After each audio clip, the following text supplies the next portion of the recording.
An elite special forces team, on their way back from leave, suddenly encountered an attack from unidentified armed elements.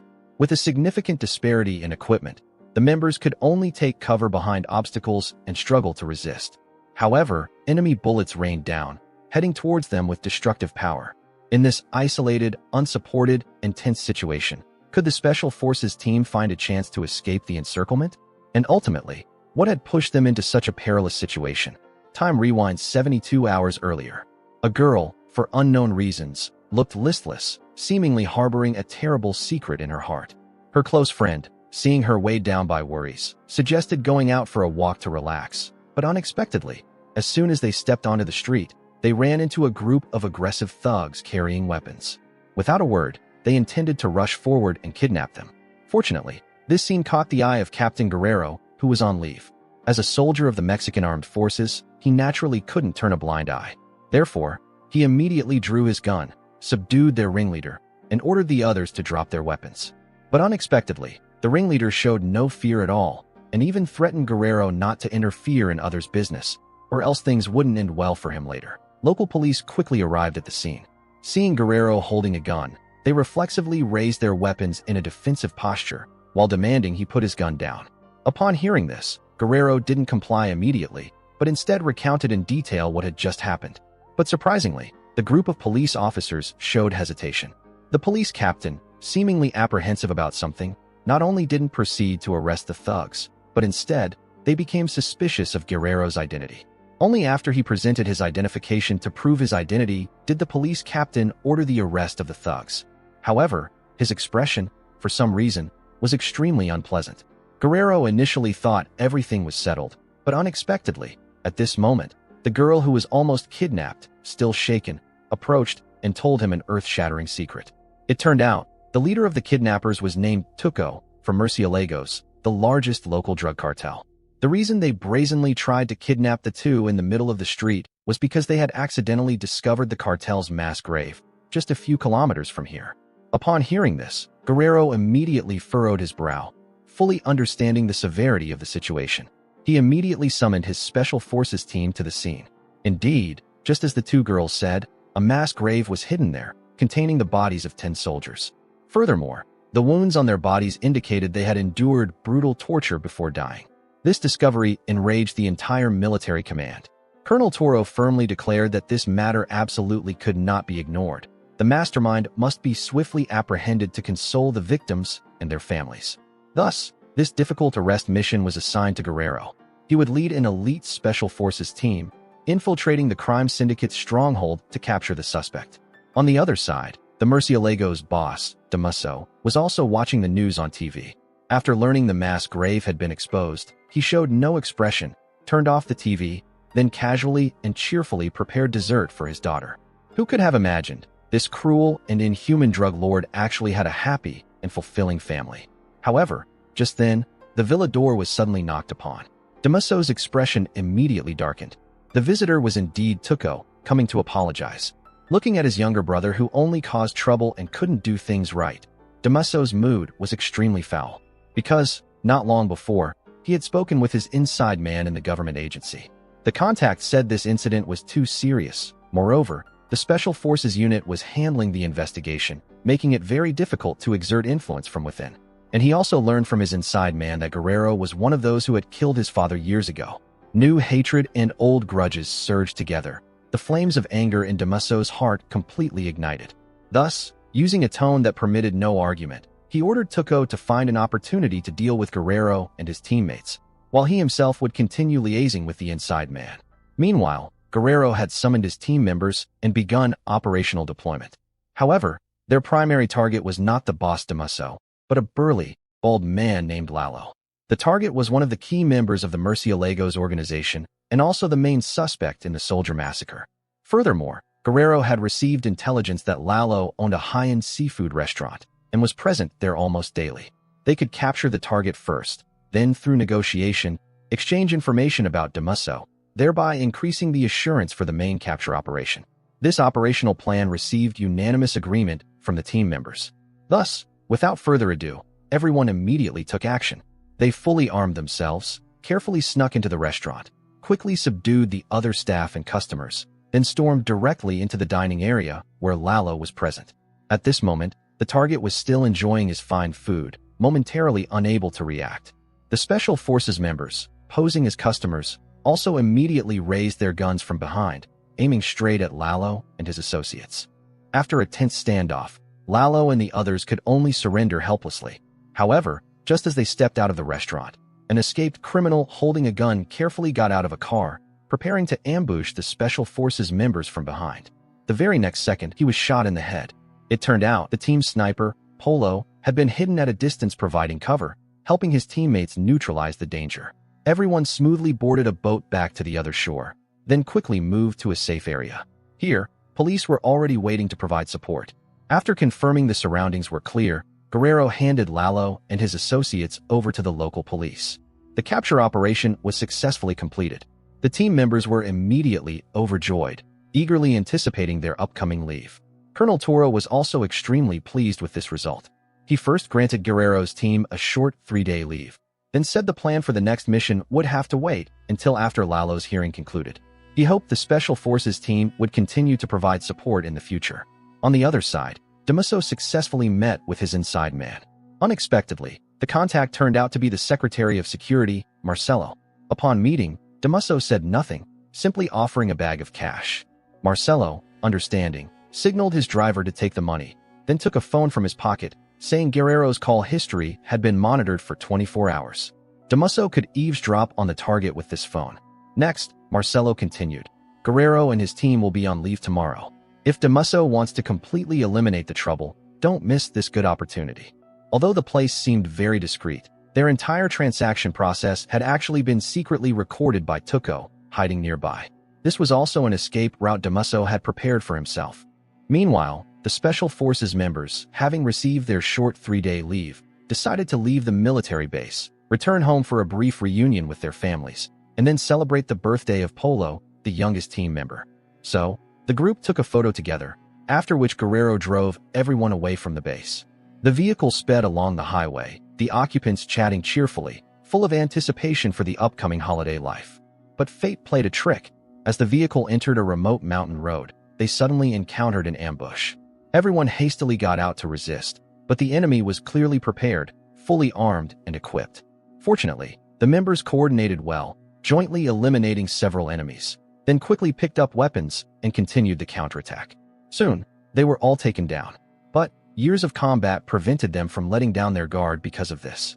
So, with unspoken understanding, they began searching and gathering weapons. After they finished counting ammunition, Tuco arrived in force with his men. Armed men and vehicles charged forward, frantically firing at the Special Forces team. Everyone fired while retreating, falling back behind obstacles in the roadside woods. However, Tuco wouldn't let them off easily. Bullets rained down. The poorly equipped Special Forces team could only temporarily evade, hiding behind cover, daring not to expose themselves. Before long, Tuco lost patience and, leading his men, charged forward. Seeing this, Guerrero quickly seized this brief opening, signaling his members to counterattack. With everyone's coordinated teamwork and strong support from Sniper Polo, the Special Forces team quickly achieved a major victory. At this point, only Tuco remained on the ground, but he was severely wounded, lacking even the strength to stand, only able to desperately shoot out the tires. Guerrero realized the enemy was exhausted and wanted to move forward to check the situation. But, just as they stepped out from cover, they saw a grenade flying towards them at high speed. Fortunately, everyone dodged in time, so they weren't affected by the explosion. The dying Tuco struggled to take out his phone, using a weak voice to report to Damaso, while begging him to definitely avenge him, then fell silent. By the time Guerrero led his men forward to check, the enemy only ground his teeth and threatened them with a few words, then stopped breathing completely. Reluctantly, Guerrero could only take his phone, planning to look for clues later once they escaped this difficult situation. He also realized there was a traitor within the military ranks, someone who had revealed their movements to Damaso. Thinking of this, Guerrero urgently contacted Carla, a team member still at the base, asking her to relay a message to Colonel Toro. Since the Special Forces team's movements had been exposed, to ensure the members' safety, he had to request withdrawal from this capture operation, hoping Colonel Toro would approve. Afterwards, the team would proceed on foot to the Browsville checkpoint, estimated arrival in 6 hours, hoping for extraction support then. Carla, upon hearing this, immediately asked Guerrero for their current location, saying she could come to assist right now. But unexpectedly, Guerrero refused her offer, saying that, in this situation, the team had to move immediately because the enemy would surely arrive before reinforcements. Simultaneously, to evade Damaso's pursuit, Guerrero led his teammates straight into the dense forest, planning to use the cover of the trees to reach the checkpoint. At the same time, Damaso also led his men to the ambush site. Seeing the devastated scene and the corpse of his dead younger brother, immense grief and boundless rage momentarily overwhelmed him. He held Tuco's body, vowing he would definitely kill Guerrero to avenge his brother and the other fallen men. Then, Damaso looked towards Lucia, his most capable right hand. This fully armed woman had cold eyes. One look told you she was not someone easy to deal with. Damaso handed her a phone, displaying Guerrero's location. Lucia, seeing this, immediately understood, led an armed squad, turned, and left. On the other side, the Special Forces team was advancing along a forest stream. After walking for an unknown amount of time, Guerrero finally ordered a halt to rest in place. Just then, Guerrero, who was on watch, suddenly noticed something unusual. A 9-person armed squad was approaching them. Hearing this, everyone immediately became alert. Clearly, a fierce battle was unavoidable. Fortunately, their geographical position was quite advantageous. Sniper Polo struck first. Then, the other members, using the cover of the trees, quickly retreated to a safe position. After successfully rushing down the slope, Guerrero looked around, then suddenly devised a plan. So he divided the team into 3 groups. One group entered the cave ahead to lay an ambush. Polo continued to hold the advantageous position outside for cover, and he himself ran to the roadside to hide behind a fallen tree trunk. Under the surprise attack and encirclement by Guerrero and Polo, Lucia could only lead her subordinates into the cave to take shelter. Unexpectedly, this was precisely Guerrero's plan to lure the enemy into a trap. Hearing intense gunfire echoing from inside the cave, Guerrero and his teammate carefully emerged from behind cover. Polo was suddenly hit by a bullet from above. It turned out, there was still an enemy left who hadn't entered the cave. Guerrero reacted quickly, firing frantically towards that enemy, temporarily repelling him. The gunfire inside the cave also gradually subsided. A moment later, teammate Combo's voice came over the radio. Only then did Guerrero breathe a sigh of relief. Despite winning this battle decisively, they still didn't dare let down their guard. 2 team members were wounded during the fight. A surviving armed enemy was still hiding nearby, and worse, Lucia had also escaped during the recent cave battle. At this time, in the perilous forest, every step held potential danger. So, how would Guerrero lead his teammates to escape the pursuit and reach the rendezvous point arranged with Carla? On the other side, Lucia escaped death and successfully rendezvoused with Damaso. But, when they followed the tracker to the scene, they found Guerrero and his team gone without a trace, leaving only 5 corpses neatly arranged on the ground. On each corpse, a phone had been placed. It turned out, just moments before, Guerrero had finally figured it out. The reason Damaso could find them so quickly was surely because he had everyone's location information. He decided to order the members to discard their phones, both to mislead Damaso and to buy time for retreat. Next, everyone trekked through mountains and forests, overcoming fatigue and pain, continuing towards the target location. When they finally reached another mountainside, Guerrero, considering the members' injuries, once again ordered a halt to rest in place. Taking this opportunity, he quickly examined Tuco's phone, and indeed discovered something unusual, the video of the transaction between Damaso and Toro. This further solidified Guerrero's suspicion. They had indeed been betrayed by someone on the inside. Realizing the gravity of the situation, Guerrero dared not delay, quickly gathered his teammates, and continued on their way. They had to quickly reach the rendezvous point to expose Toro's crimes. After walking for an unknown duration, Guerrero suddenly raised his hand, signaling a stop. It turned out, below the hillside not far away, stood a red-roofed, white-walled building. Finally, they had reached the end of the road. Polo used his 8x magnification binoculars to observe, discovering it was actually a crime organization safe house. Furthermore, the number of armed personnel inside the building was not large. So, they immediately decided to raid it, to replenish necessary weapons and medical supplies for the team. Effortlessly, they dealt with the guards who came out upon hearing the noise. Then, they pushed open the door and stormed in, swiftly taking down all the armed men inside. But, upon seeing the situation inside the room clearly, everyone couldn't help but stare wide-eyed. 2 women in ragged clothes were imprisoned here, and Guerrero, looking at these two familiar faces, felt even more conflicted inside. It turned out, they were the two civilians who had told Guerrero about the mass grave years ago. Combo immediately checked on them, finding both were still conscious. Only then did everyone breathe a sigh of relief. Meanwhile, the others were conducting a search of the entire building. Indeed, they found a large stash of weapons and supplies here. At this moment, the atmosphere inside the house suddenly became tense. They understood clearly that what followed would surely be an even fiercer battle. Moreover, they now had to protect two unarmed civilians. But, as warriors, everyone had long accepted the possibility of death. So, without further words, with mutual understanding, they quickly replenished ammunition, preparing for the imminent fierce battle. Soon, night slowly fell. Everyone turned off the lights inside, led the two unarmed girls out the door, preparing to use the darkness to find a way to retreat.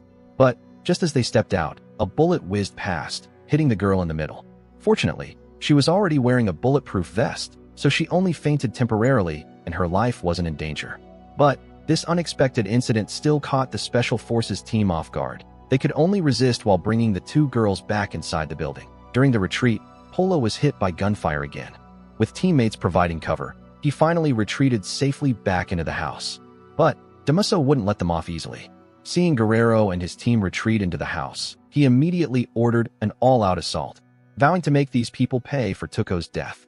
The Special Forces team used the walls for cover, trying to resist, but the equipment disparity between the two sides was too great. Facing the enemy's storm-like assault, even though a teammate actively drew fire, everyone inevitably got injured, gradually starting to feel overwhelmed. But the enemy's fierce bombardment showed no signs of stopping. The Special Forces team could only hide inside the house, daring not to expose themselves. But, just as he was contemplating countermeasures, the gunfire outside suddenly fell silent. Guerrero and his teammates looked at each other, unsure what Damaso ultimately intended to do. At this moment, the girl hiding in the corner unexpectedly picked up a gun, preparing to fight the enemy alongside the Special Forces team. Guerrero didn't stop her. After all, right now, one more gun meant one more sliver of hope. On the other side, Damaso had also finalized his attack plan. He ordered Lucia to lead a team around to the back of the building, where a cargo pipeline connected directly to a nearby river, allowing them to cut off Guerrero and his team's retreat route from behind. Damaso himself would continue the assault from the front door. This way, with a pincer attack from front and rear, they could capture the Special Forces team. Hearing the gunfire resume, Guerrero felt uneasy. So he immediately ordered teammate Combo to treat the wounded first, while he himself held the front line against Damaso's attack. At this point, the situation was extremely disadvantageous for the team. Nearly half the members had lost their combat capability. With only the weapons they had, breaking through the encirclement was fundamentally impossible. Even more despairing, Damaso decided to order his men to set up an M2 machine gun and open fire. Bullets rained down like a torrential shower. Fortunately, everyone had already found cover. Thanks to their quick reactions, they avoided this deadly barrage. Then, taking advantage of the enemy reloading, Guerrero immediately ordered a counterattack. Relying on skillful marksmanship and excellent tactics, the team's counterattack was very effective. But, once Damaso reacted, the tide of battle inevitably shifted back towards the enemy. Another teammate was hit and fell. The situation for Guerrero and the others became extremely perilous.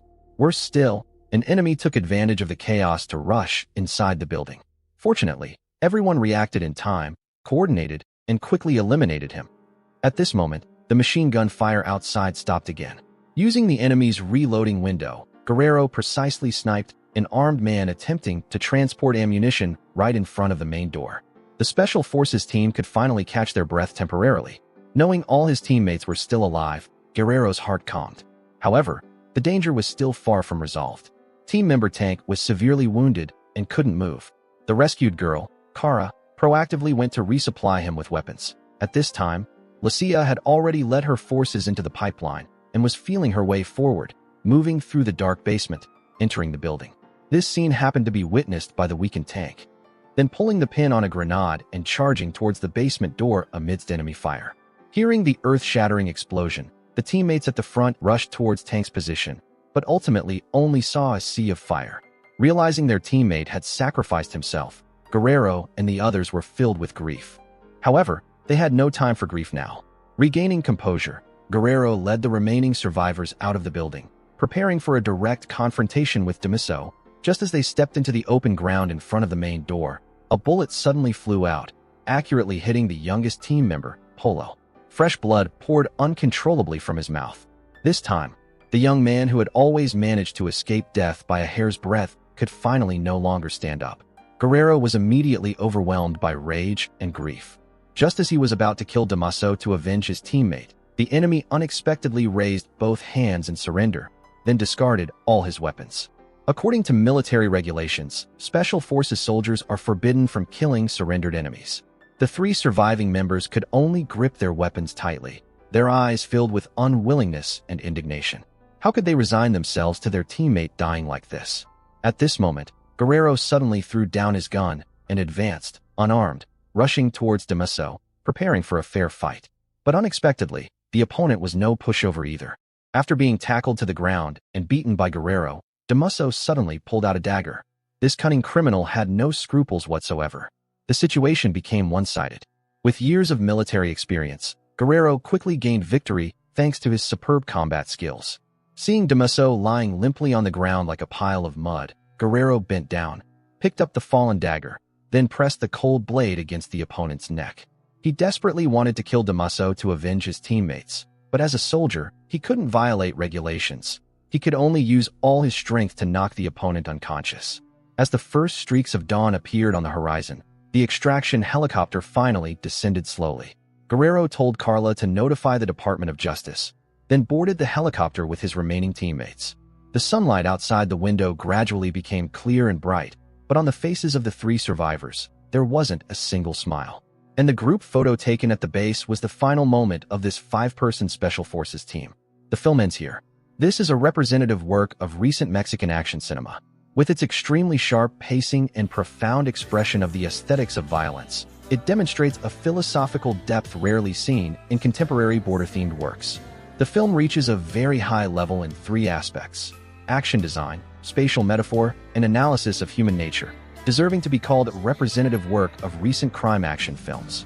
If you liked this video, don't forget to like and subscribe to catch more exciting commentary in future videos.